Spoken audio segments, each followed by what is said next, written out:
इस कंप्रेसर के निकल जाने के बाद अब हम पहले कंप्रेसर के ऊपर ही सारे एक्सपेरिमेंट को करेंगे, उसके बाद हम आगे बढ़ेंगे। तो चलिए फ्रिज को फिलहाल में साइड में कर देते हैं। अब इसके बाद हम इस कंप्रेसर से संबंधित सारी जानकारियों को ले लेते हैं। यहाँ पर देखिए, सबसे पहले आपको ये चेक करना होगा कि कंप्रेसर पंपिंग बढ़िया से कर रहा है या नहीं कर रहा है। उसके लिए आपको करना क्या पड़ेगा, उसका जो कैपेसिटर वगैरह लगा था, रिले वगैरह लगा था, वो सब लगाना होगा। तो यहाँ पर देखिए 5 माइक्रोफैरड का ये हमारा कैपेसिटर है।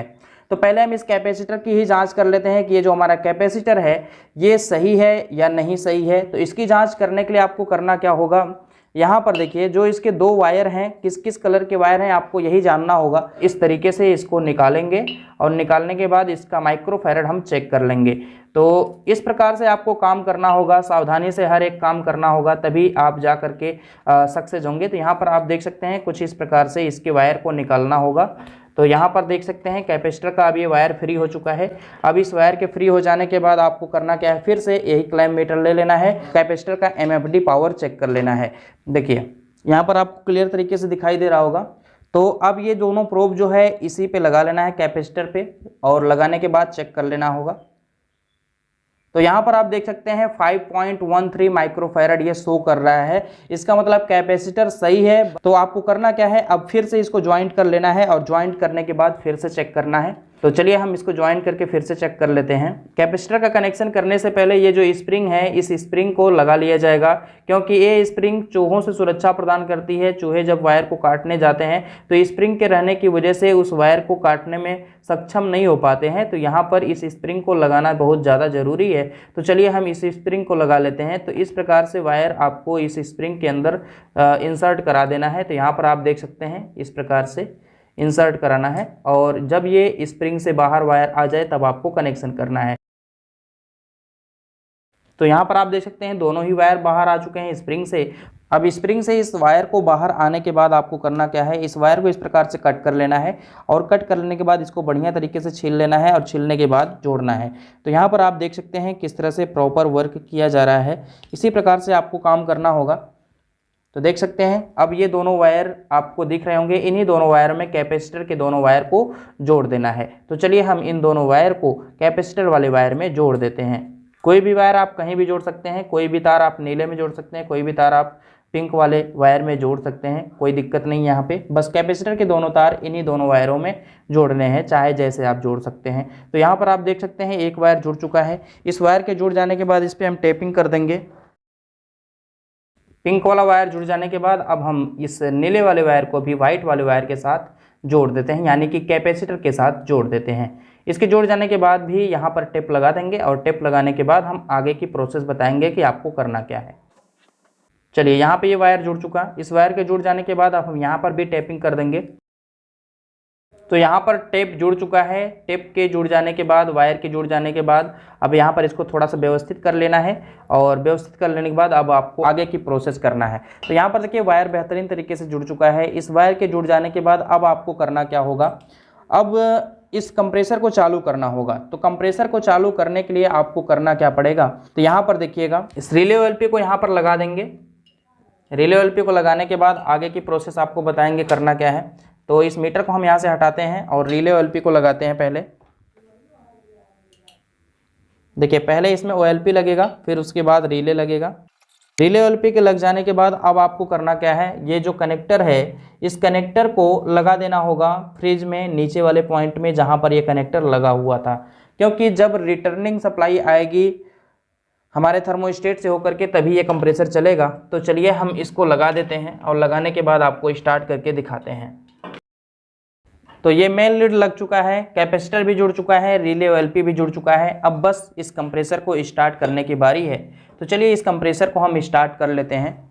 स्टार्ट करके देखते हैं कि ये हमारा कंप्रेसर कितना एम्पियर लेकर के चल रहा है। तो इस क्लैंप मीटर को हम एम्पियर पे सेट कर लेंगे। एम्पियर पे सेट करने के बाद ये जो हमारे बोर्ड में वायर आ रहा है इसी एक वायर में लगा लेंगे।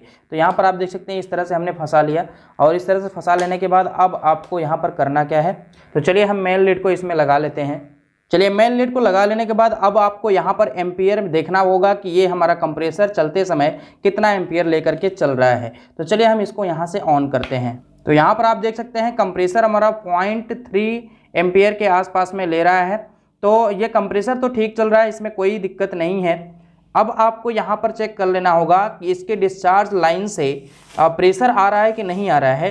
तो इसके प्रेशर को चेक करने के लिए आपको करना क्या पड़ेगा, या तो आप यहाँ पर कपलर लगा लीजिए या तो यहाँ पर एनआरबी पिन लगा लीजिए। एनआरबी पिन लगाने के बाद आपको गेज लगा करके इसका प्रेशर पहले चेक कर लेना होगा। तो चलिए हम प्रेशर पहले चेक कर लेते हैं। यहाँ पर देखिए एक पतली सी पाइप है, इस पतली सी पाइप को हम इसके डिस्चार्ज लाइन में जोड़ लेते हैं और यही पाइप जोड़ लेने के बाद हम इसमें कपलर लगा के चेक कर लेंगे। तो चलिए हम यही काम कर लेते हैं। एनआरबी पिन भी जोड़ सकते हैं और यहाँ पर कपलर भी लगा के चेक कर सकते हैं। तो यहाँ पर फिलहाल में कपलर लग नहीं पाएगा इस पाइप में, क्योंकि ये पाइप थोड़ी सी गड़बड़ हो चुकी है, ख़राब हो चुकी है। तो हम क्या करते हैं, यहाँ पर एक दूसरी पाइप जोड़ करके इसमें कपलर लगा करके हम चेक कर लेंगे। तो चलिए हम यहाँ पर ऐसा ही कर लेते हैं।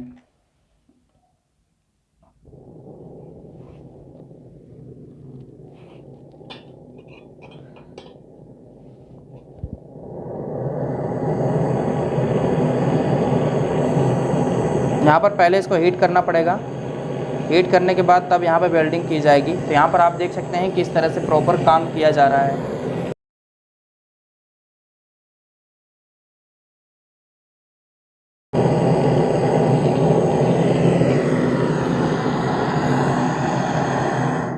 तो यहाँ पर ये पाइप बेल्ड हो चुकी है। पाइप के इस तरह से बेल्ड हो जाने के बाद अब यहाँ पर कपलर हम आराम से लगा सकते हैं और कपलर लगा करके इसकी टेस्टिंग कर सकते हैं। इसको थोड़ा सा ठंडा होने देते हैं। ठंडा होने के बाद इसमें कपलर जोड़ेंगे और कपलर जोड़ करके इसकी पंपिंग को हम टेस्ट करेंगे कि इसकी पंपिंग ठीक है या नहीं ठीक है।